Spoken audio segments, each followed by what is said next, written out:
Mesdames et messieurs, bonjour et bienvenue pour cette nouvelle édition de Midi au Caire pour ce samedi, le 25 février 2023.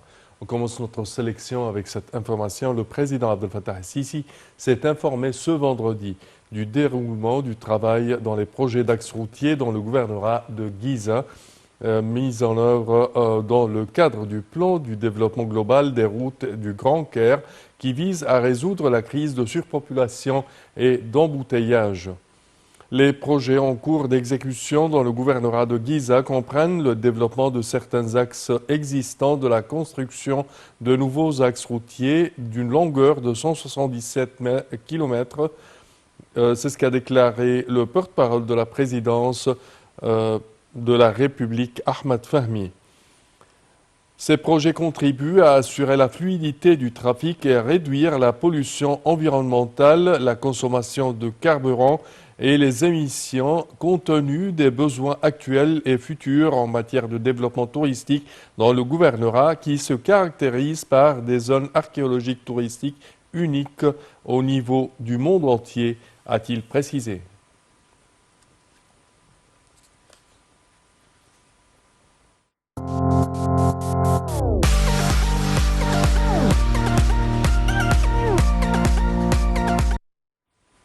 Et le chef de la diplomatie, Sameh Choukri, a reçu jeudi un appel téléphonique du secrétaire d'État britannique aux affaires étrangères, du Commonwealth et du développement, James Cleverly. C'est ce qu'a déclaré le porte-parole du ministère des Affaires étrangères, Ahmed Abouzeid. Les deux ministres ont discuté des développements dangereux dans les territoires palestiniens occupés et les efforts internationaux et régionaux pour contenir la tension entre Palestiniens et Israéliens. M. Choukri a informé son homologue britannique des efforts déployés par l'Égypte en vue de soutenir l'accalmie dans les territoires occupés et encourager les deux parties à reprendre les négociations et dégeler le processus de paix. Le ministre britannique a exprimé sa préoccupation envers la détérioration de la situation sécuritaire et humanitaire dans les territoires palestiniens et la montée de la violence entre les deux parties, soulignant l'engagement de son pays à travailler avec des partenaires internationaux et régionaux, notamment l'Égypte, afin de contenir les tensions et encourager les parties à reprendre les négociations de paix. L'appel a porté également sur les impacts négatifs de la crise russo-ukrainienne sur les pays en développement, notamment la sécurité alimentaire, la sécurité énergétique et les efforts déployés pour atteindre le développement durable. Les deux ministres ont évoqué la coopération menée dans de nombreux domaines lors de la prochaine période.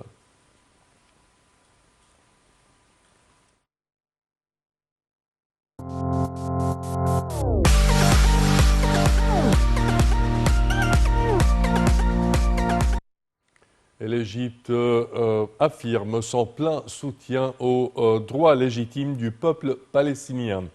Le représentant permanent de l'Égypte auprès des Nations Unies à New York, Oussama Abdel Khaliq, a affirmé le plein soutien de l'Égypte aux droits légitimes du peuple palestinien et son refus de zapper la solution à deux États. Par ailleurs, le représentant permanent de l'Égypte auprès de la Ligue des États arabes, LEA, Mohamed Orfi, a appelé Israël à mettre immédiatement terme à l'escalade inacceptable dans les territoires palestiniens occupés qui nuirait aux intérêts de tous, y compris d'Israël lui-même. Les détails dans ce compte-rendu. Le représentant permanent de l'Égypte auprès des Nations Unies à New York, Oussama Abdel Khaliq, a affirmé le plein soutien de l'Égypte aux droits légitimes du peuple palestinien et son refus de saper la solution de deux États. Ceci est intervenu lors de la participation de l'Égypte à la réunion du Comité de l'ONU pour l'exercice des droits inaliénables du peuple palestinien, avec la participation du secrétaire général de l'ONU, Antonio Guterres. Le représentant permanent de l'Égypte a ajouté que la réunion du comité était une importance particulière compte tenu de l'évolution de la cause palestinienne et de l'escalade de la tension dans le territoire palestinien occupé. C'est ce qu'a déclaré le ministère des Affaires étrangères. Le représentant permanent de l'Égypte auprès de la Ligue des États arabes, Mohamed Orfi, a appelé Israël à mettre immédiatement fin à l'escalade inacceptable dans les territoires palestiniens occupés qui nuirait aux intérêts de tous, y compris d'Israël lui-même. M. Orfi a tenu ses propos dans son allocution prononcée jeudi lors de la séance d'ouverture de la session extraordinaire du Conseil de la Ligue des États arabes au niveau des représentants permanents pour examiner l'agression israélienne contre la ville palestinienne de Naplouse et l'ensemble des territoires palestiniens occupés.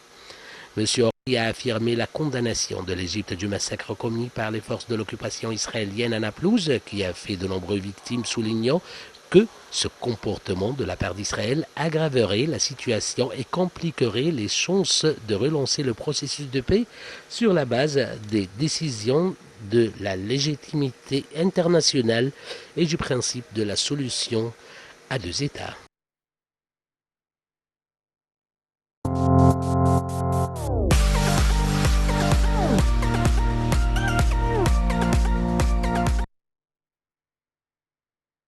Envoyé de l'aide humanitaire à la Turquie et à la Syrie. Deux avions de transport militaire ont décollé de la base aérienne de l'Est du Caire à destination de la Turquie avec de grandes quantités d'aide humanitaire. Pour cette aide, il s'agit de médicaments et d'équipements médicaux présentés par les ministères de la Défense et de la Santé et de la Population pour contribuer à atténuer les fardeaux sur les citoyens, et ce conformément aux directives données par le président de la République Abdel Fattah el-Sisi, commandant suprême des forces armées, de continuer à envoyer de l'aide humanitaire dans le cadre de la solidarité avec le peuple turc face aux effets du séisme dévastateur qui a fait un grand nombre de morts et de blessés.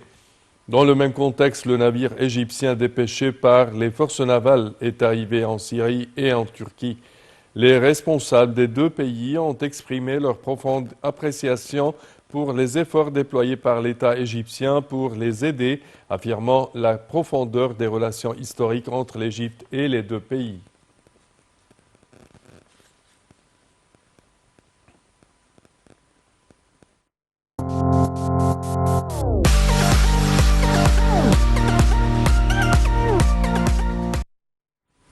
Et sous le parrainage du président de la République Abdel Fattah el-Sisi et à l'occasion du mois de Ramadan, le ministère de l'Intérieur poursuit les activités de la 23e phase de l'initiative Kulluna Wahed, où nous sommes tous un, au niveau de toute la République.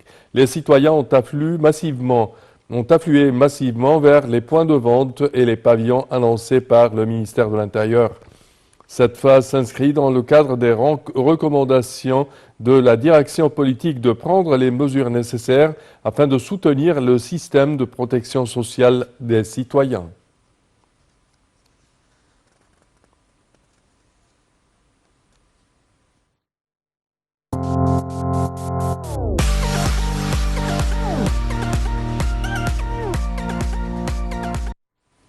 Et le porte-parole du Conseil des ministres a déclaré le lancement par le Conseil de la plateforme de la participation communautaire Hiwar étant la plus grande chaîne de communication directe entre le gouvernement et les citoyens pour tirer parti de leur avis afin d'améliorer la performance de divers secteurs, et ce conformément aux recommandations de la conférence économique Égypte 2022. Et pour plus de détails, mesdames et messieurs, voici un compte-rendu. Le porte-parole du Conseil des ministres, Nader Saad, a déclaré le lancement par le Conseil de la plateforme de la participation communautaire à Hiwar, au dialogue, étant la plus grande chaîne de communication directe entre le gouvernement et les citoyens pour tirer parti de leur avis afin d'améliorer la performance des divers secteurs, et ce conformément aux recommandations de la conférence économique Égypte 2022. Le lancement de cette plateforme, a-t-il précisé, s'inscrit dans le cadre des mesures entreprises durant la dernière période pour conforter le dialogue communautaire. Il a expliqué que le lancement de la plateforme s'inscrit dans la continuité d'une série de mesures qui ont été prises au cours de la dernière période pour renforcer le dialogue communautaire après le lancement de 2 plateformes électroniques et de 2 applications sur téléphone mobile pour tirer parti des diverses opinions sociétales, coïncidant avec le lancement de la conférence économique en octobre dernier et le lancement d'une série d'ateliers lors des étapes de préparation d'un document d'appropriation du pays en juin 2022. L'ambassadeur a souligné que le lancement de la plateforme Hiwar est venu après avoir terminé une étude des 10 meilleures expériences internationales dans le domaine de la participation communautaire électronique dans ces pays: le Japon, l'Australie, l'Estonie, Singapour, la Finlande, le Danemark, le Canada, les Émirats arabes unis, l'Arabie saoudite et Oman, qui ont atteint le rang le plus élevé dans l'indice de participation électrique. Dans le même contexte, le vice-premier ministre, chef du centre d'information et d'aide à la décision, a indiqué que la nouvelle plateforme offre une opportunité aux citoyens d'exprimer des avis et des propositions sur les différents sujets présentés sur la plateforme.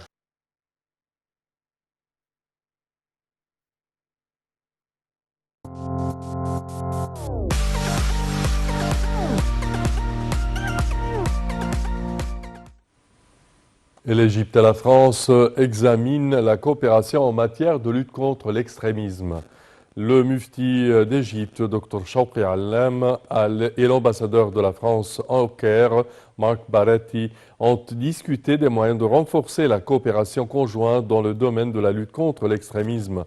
Allem, également chef du secrétariat général des institutions de la Fatwa du monde, a exprimé jeudi sa reconnaissance pour la visite du diplomate français, soulignant la profondeur des relations entre l'Égypte et la France.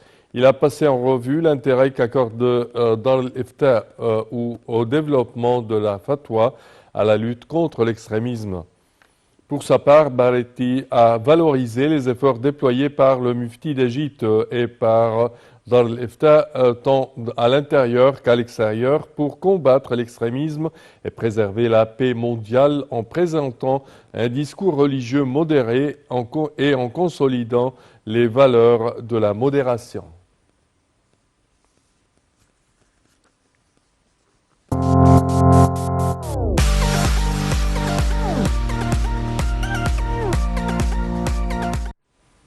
Et le chef de l'autorité égyptienne des médicaments, EDA, Tamer Assam, et l'ambassadeur de l'Union européenne au Caire, Christian Burger, ont discuté jeudi des moyens de renforcer la coopération entre l'EDA et l'Union européenne.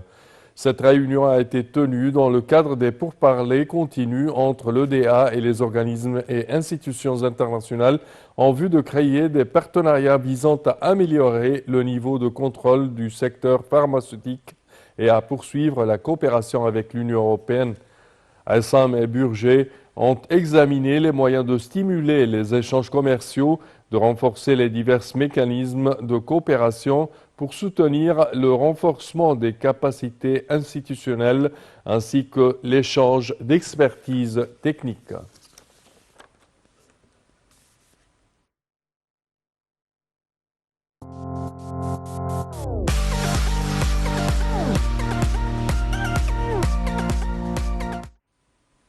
Découverte de 22 tombes et des époques perses, romaines et coptes dans le gouvernorat de Minya.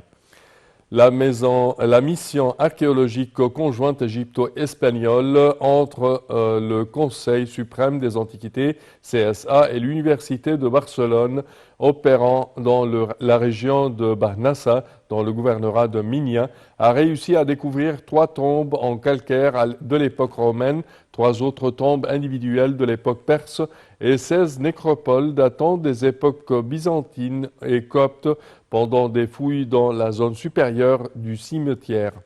Le secrétaire général du CSA, Mustafa Al-Waziri, a déclaré que les travaux de fouilles de cette saison avaient donné des résultats importants liés à l'histoire de ce site qui seront étudiés et révélés au cours de la période à venir, soulignant la poursuite des fouilles dans cet endroit important qui allait révéler de nombreux secrets sur l'Égypte antique.